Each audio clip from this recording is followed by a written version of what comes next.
Hi everyone, welcome back to the Hobby Dude 007 channel. Well, as you see on the workbench right now, I have nothing.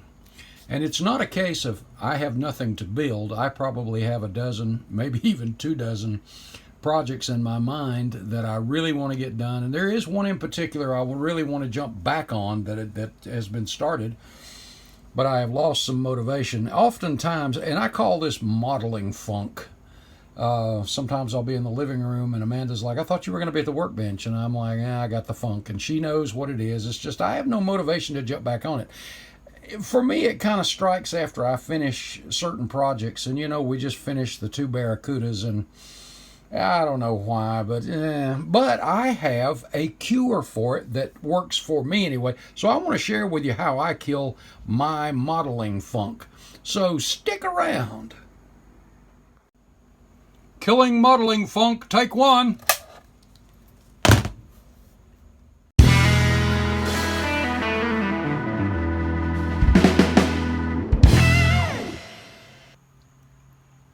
Okay, so I have the modeling funk. And what I have found works best for me to get myself motivated and get back into it, because I'm a car lover, big time.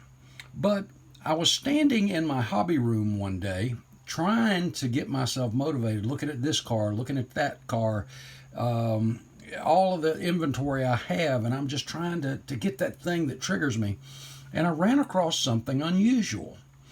You know how at swap meets, when you buy a raffle ticket, things like that, and they call your number, a lot of times you can walk up there and they let you choose what you want. And sometimes they just hand you, whoever's standing up front, something. Hey, it's free, and you're helping the club when you buy the raffle ticket. So I don't ever complain about that stuff. But the guy handed me a 1/35th scale tank. It was a Challenger, I think it was a British Challenger 2. And that thing sat in my inventory for eons until one day I had this funk, and I'm just doing my best to try to figure out, okay, what do I need to build?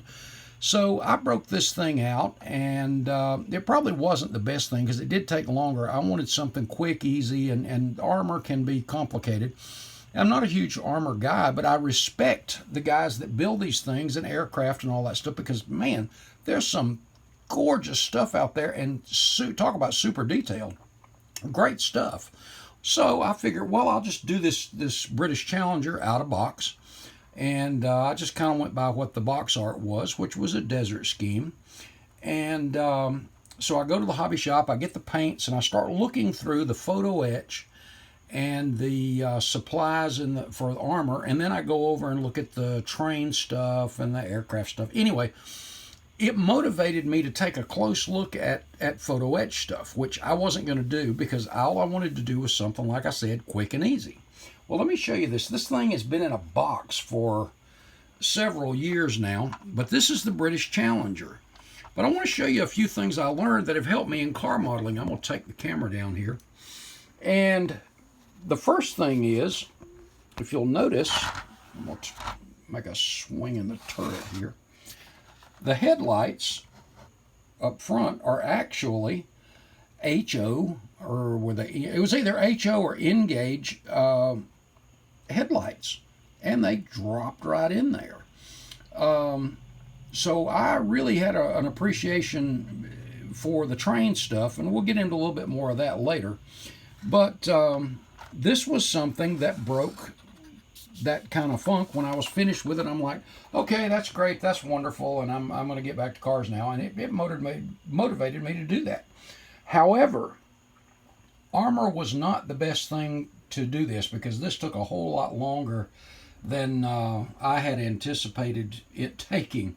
It was a rewarding build. It really was. The extra fuel tanks, it was kind of cool. But at the same time, again, armor's just not my thing, even though I think it turned out well, and I have a great appreciation for the guys that do this stuff. I know my buddy Clay Kemp has done some armor as well, and let me tell you, it is off the hook. It is some great stuff. But anyway, this kind of killed the modeling funk for that time anyway. Well, the next thing I thought was, well, what could be easier than just something really quick, like a snap tide or something like that? Well, Accurate Miniatures came out with some warbirds that were pre-painted, and you just glue them together. And this is a 109, German 109, and you can see a little bit of the seam mark there, but it's overall, it's not too bad. But it's a rewarding little, just pop together little thing, and it makes a nice display. Now, like I said, the tank has been in a box for a long time, and this and the other ones, in fact, I've got a couple of other ones here.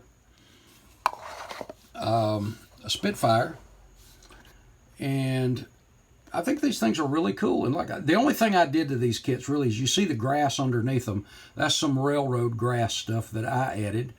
But as far as the level of detail, and like I said, they're pre-painted. I'm not going to take credit for this stuff. These things are really, really clean. And it did leave me with a little bit rewarding feeling when I was done with it and all of that stuff. And then, of course, you can't do the World War II warbirds without the good old P-51 Mustang. So I had these, and these, just like the tank, have been sitting in a box for a long time. It's got the zinc chromate wheel wells, and I mean, these are really cool little things. But it gave me a sense of satisfaction, even though all I did was just glue them together, and certain parts snap, and then you just glued the rest. And but they're kind of cool, even though they're sitting in a box. But I really wanted something that I could do quickly, and this was one of those things. But someone mentioned to me that, you know, the Simplify, probably the simplest of aircraft, and you can detail them, and you can even super detail them, would be Airliners. So I started looking at, a friend gave me a website, I think it was Airline Supply or something like that.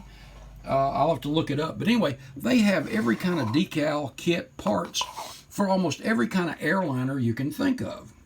Well, passenger jets have never been something I thought about either, but they would be quick and easy.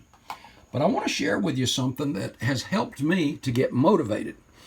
When I'm in that funk, I will go to the hobby shop and I will go through, I won't even go to cars sometimes. I'll go straight to the aircraft and the armor and the train detail supplies.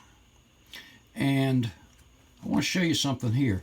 This is a P-38 Lightning. Let me dump it out here. And there were two of them. One of them I have used. Let me see if I can get down where you can see it. Well, I'll pick it up here a little bit. This is a Hasegawa 1/48 P-38 Lightning panel. And it's photo etch, as you can see. It's metal. Look at the rivet work and all that stuff in it.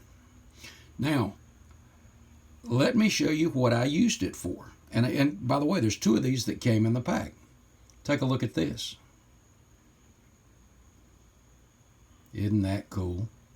It fit perfectly for that Superflow car. How about that? All I had to do was drill the holes for the hood pins up there, and it just fit like a glove. Look through aircraft, armor, all of that stuff.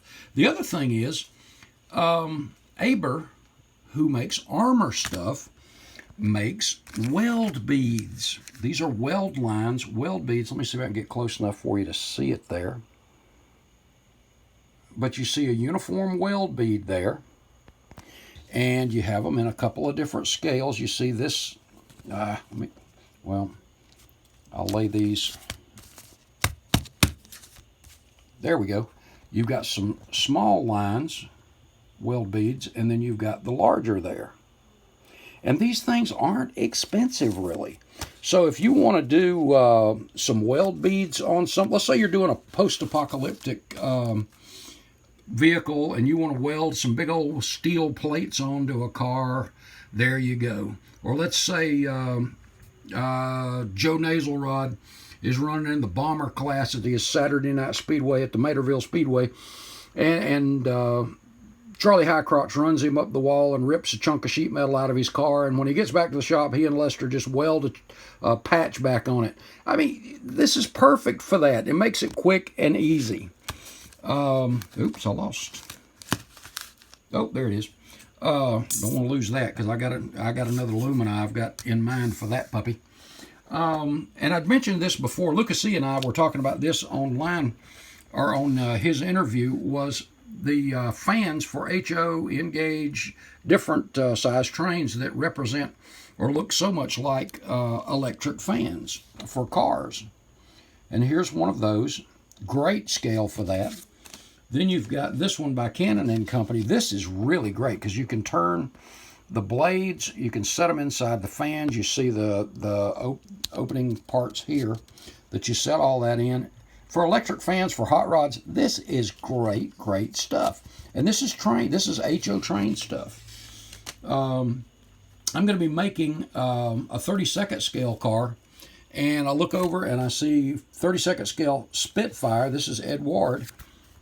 Seat belts, and they're printed everything about. This is great stuff. The other things I found are the Scale Motorsports makes some great motorcycle detail stuff. This is for 12th scale motorcycles, but I've been looking for a particular shape, and I'll get into in another video what it's for, but there's some things in here that are perfect for what I want to do.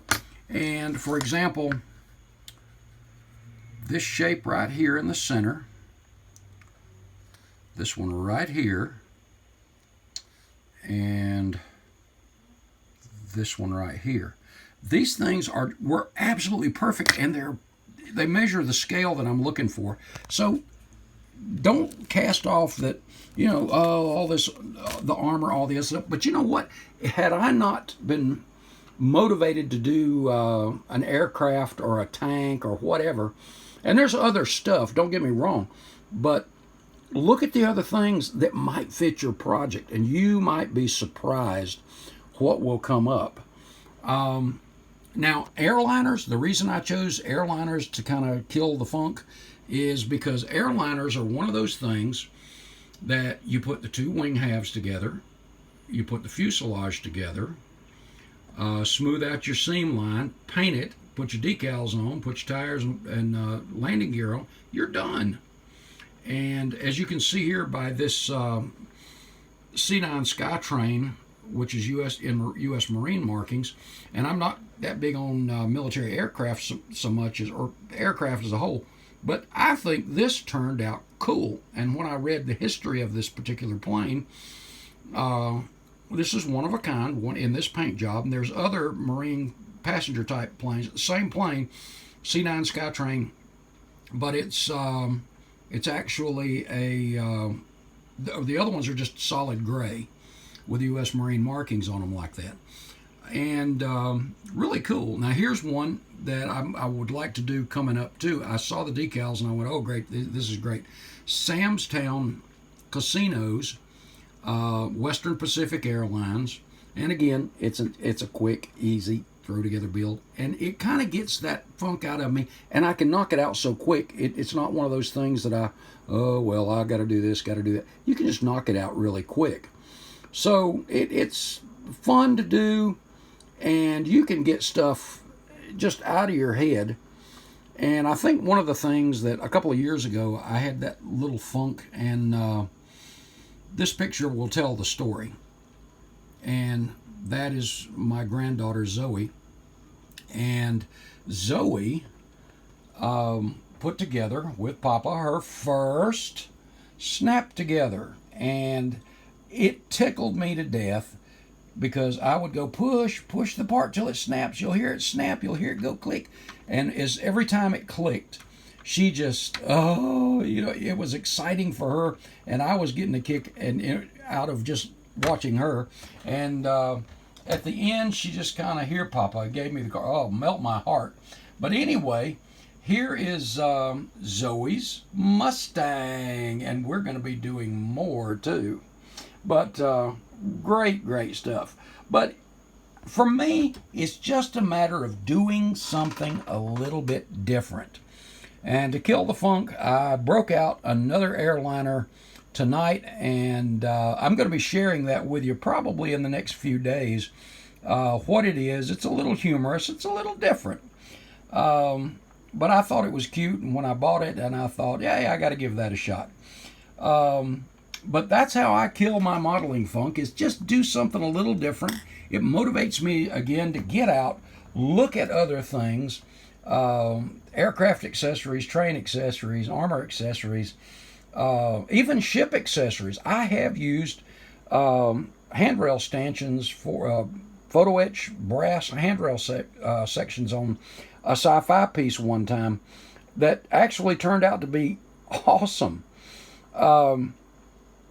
But give that a try if you get into that funk sometimes, or just have some fun's the big thing. Sometimes it'll creep up on me. I can do 4, 5, 6 projects and never have a problem, and then all of a sudden, like this time, it just kind of, I don't know if I want to do anything right now. But I love the hobby. I love cars, and that's what I'm sticking with. But doing the airliners like this, for me, it's fun, it's easy. Even though they sit in a box after this, that Skytrain, that Marine Corps Skytrain's been in a box in there for, I couldn't begin to tell you how many years. I don't put these things in shows or anything. That's for my satisfaction.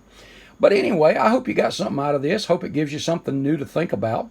And what I'm getting ready to do, I'll kind of get it out and clean up the parts and all. And I'll share that with you in a few days. Y'all have a great evening. Thanks so much for the time. And I will see you in the next one.